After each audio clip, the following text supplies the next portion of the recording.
La soupe aux cailloux, d'après un conte traditionnel. Le loup, la poule, le lapin, le canard, le mouton. Il était une fois un pauvre vieux loup affamé. Depuis plusieurs jours, il passait ses journées à tournicoter dans les bois en se demandant comment trouver un petit quelque chose à grignoter.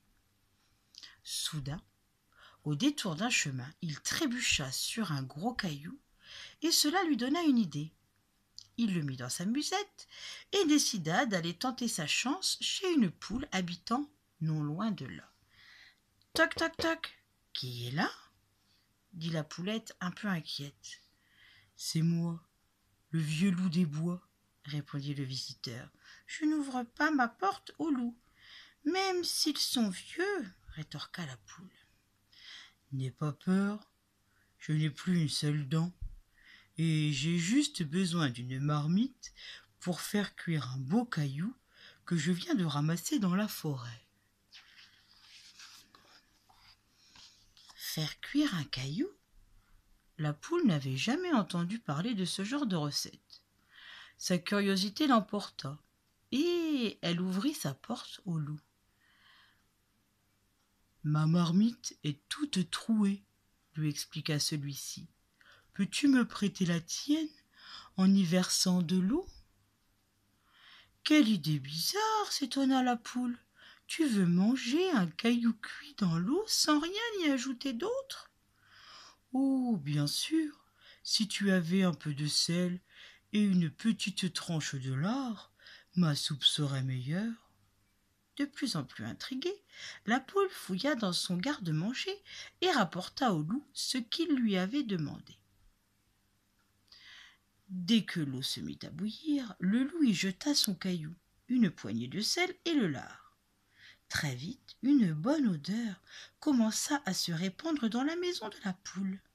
Et cette odeur vint chatouiller les narines d'un lapin qui habitait non loin de là. Toc, toc, toc. Il frappa à la porte de la poule et fut très surpris de voir sa voisine occupée à cuisiner avec un loup. « Que faites-vous donc mijoter ?» demanda-t-il. « Nous préparons une soupe aux cailloux, » lui expliqua-t-elle. « Juste de l'eau, du sel, du lard et un gros caillou. Veux-tu te joindre à nous?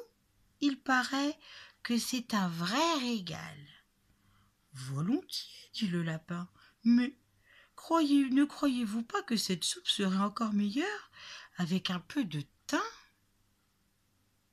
Aussitôt dit, aussitôt fait. Le lapin alla chercher du thym et le versa dans la marmite fumante. Dans une mare très proche, un canard en train de barboter fut soudain alléché par le délicieux fumet venant de la maison de la poule. Vite, il se dandina jusqu'à chez elle. « Tac, tac, tac ! Quel plat êtes-vous donc en train de mitonner ?» demanda le canard. « Nous préparons une soupe aux cailloux, » lui expliqua la poule. « Juste de l'eau, du sel, du lard, du thym et un gros caillou. Veux-tu te joindre à nous? Il paraît que c'est un vrai régal. »« Volontiers, » dit le canard. « Mais ne croyez-vous pas que cette soupe aurait encore meilleur goût avec quelques poireaux? Je vous en amène tout de suite. » Aussitôt dit, aussitôt fait. Le canard alla chercher des poireaux et les versa dans la marmite fumante. Non loin de là, un mouton s'arrêta soudain de brouter, sentant une odeur à nulle autre pareille. Aussitôt, il courut chez la poule. « Toc, toc, toc ! Quel plat peut sentir aussi bon ?» demanda-t-il. « Nous préparons une soupe aux cailloux, » lui expliqua la poule. « Juste de l'eau, du sel, du lard, du thym, des poireaux et un gros caillou.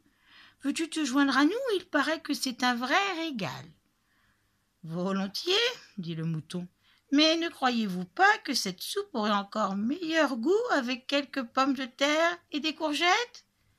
J'en apporte immédiatement. » Aussitôt dit, aussitôt fait. Le mouton alla chercher des pommes de terre et des courgettes et les versa dans la marmite fumante. 1 heure plus tard, la poule, le loup, le lapin, le canard et le mouton étaient tous attablés et attendaient avec impatience de pouvoir goûter la soupe mijotant sur le feu. « Crois-tu qu'elle est cuite maintenant ?» demanda la poule au loup. « Oui, » répondit celui-ci. « Tendez-moi vos assiettes. » Il les servit et chacun se mit à manger avec appétit. « Exquis » ajouta le canard. « Savoureux » apprécia le mouton. « Un régal » surenchérit la poule en se resservant une deuxième fois. Jamais je n'aurais pu imaginer qu'un caillou puisse avoir aussi bon goût. Tous remercièrent le loup de cette formidable recette et décidèrent de se retrouver bientôt pour partager un aussi bon repas. Très heureux d'avoir trouvé une si bonne idée pour se rassasier à peu de frais, le loup leur promit de les inviter très vite. Du bout de son couteau, il piqua le caillou resté au fond de la marmite et leur dit « D'ailleurs, ça tombe bien, les amis. Mon caillou n'est pas encore tout à fait cuit et je l'emporte avec moi pour notre prochain repas. » À ces mots, il leur souhaita une bonne nuit et il s'en retourna aussitôt au fond des bois.